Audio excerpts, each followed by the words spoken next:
ये कहानी एक ऐसी लड़की की है जिसकी शादी एक जिन से हो गई। सुनने में थोड़ा सा अजीब लग रहा होगा, लेकिन जो मैं आपको बताने वाली हूँ वो आपकी रातों की नींद उड़ा देगा। ये कहानी मेरे गांव से कुछ दूर एक छोटे से गांव की है। वहां रहने वाली एक लड़की जिसका नाम रिया था बहुत ज्यादा सुंदर थी, पर उसकी शादी ही नहीं हो पा रही थी। उसके माता पिता परेशान थे। हर रिश्ता किसी न किसी वजह से टूट रहा था। एक दिन रिया के घर एक अजनबी आया। वो देखने में बहुत अट्रैक्टिव था, लेकिन कुछ अलग सा था।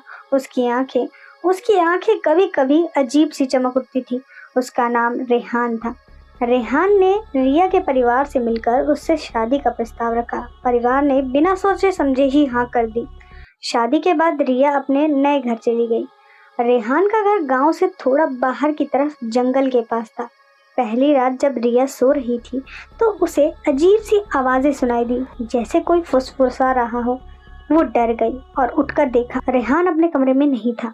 रिया उसे ढूंढने के लिए घर के अंदर गई और उसने देखा कि रेहान कमरे के बीचों बीच हवा में तैर रहा है। उसकी आंखें लाल थीं और उसके शरीर पर एक अजीब सी आभा निकल रही थी। रिया चीखने ही वाली थी कि रेहान ने उसे देख लिया। कहा, डरो मत। रेहान की आवाज अब अलग सी लग रही थी, गहरी और अमानवीय। मैं तुम्हें कोई नुकसान नहीं पहुंचाऊंगा। मैं एक जिन हूँ और मैंने तुम्हें अपनी पत्नी बनाने का फैसला किया है। रिया हैरान रह जाती है। वो भागना चाहती थी, लेकिन उसके पैर जैसे जमीन से चिपक चुके हैं। उसके सामने उसका पति एक जिन है। रेहान ने रिया को बताया कि वो सैकड़ों साल पुराना जिन है और उसने कई मानव पत्नियां बनाई हैं। तुम मेरी नई पत्नी हो रिया। तुम्हारे पास दो ऑप्शन हैं, या तो तुम मेरे साथ रहो और अनंत जीवन पाओ, या फिर, रिया ने कांपते हुए पूछा, या फिर क्या? या फिर तुम्हारी आत्मा मेरी हो जाएगी। रिया समझ गई थी कि उसके पास कोई ऑप्शन था ही नहीं। उसने फैसला कर लिया कि वो रेहान के साथ रहेगी और उसके रहस्य को जानने की कोशिश करेगी। दिन बीतते गए। रिया ने देखा कि रेहान रात में गायब हो जाता था और सुबह लौटता था। एक रात रिया ने उसका पीछा किया। वो चुपचाप उसके पीछे गई। जंगल के अंदर एक पुराने पेड़ के नीचे रेहान और कई अन्य जिन इकट्ठे थे।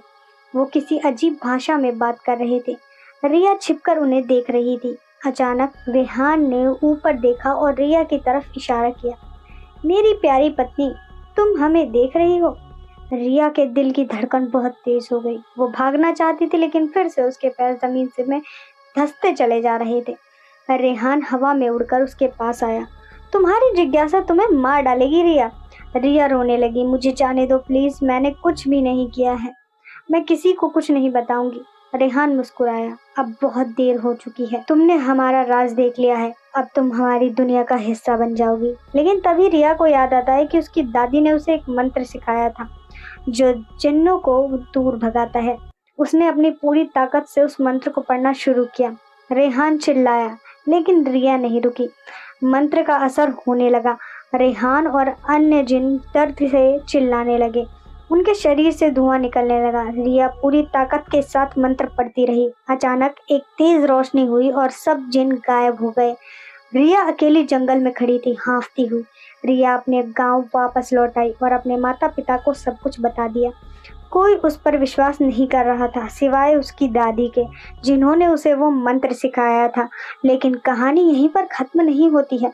कुछ महीने बाद रिया को पता चला कि वो गर्भवती है और जब बच्चा पैदा हुआ तो उसकी आंखें बिल्कुल रेहान जैसी थी। कभी कभी अजीब सी चमक उठती थी। क्या वाकई में रेहान जा चुका था, या फिर उसने अपना अंश छोड़ दिया था? रिया के बच्चे का क्या होगा? क्या वो भी एक जिन बनेगा? ये सवाल अभी भी अनुत्तरित है। शायद कभी आपको किसी अजनबी से प्यार हो जाए तो सावधान रहना, क्योंकि हो सकता है कि वो कोई मानव ना हो। अगर आपको ये कहानी अच्छी लगी तो लाइक और सब्सक्राइब करना ना भूलें। और हाँ, कमेंट में जरूर बताएं कि आपको क्या लगता है, क्या रिया का बच्चा एक जिन होगा। अगली डरावनी कहानी के लिए बने रहिए।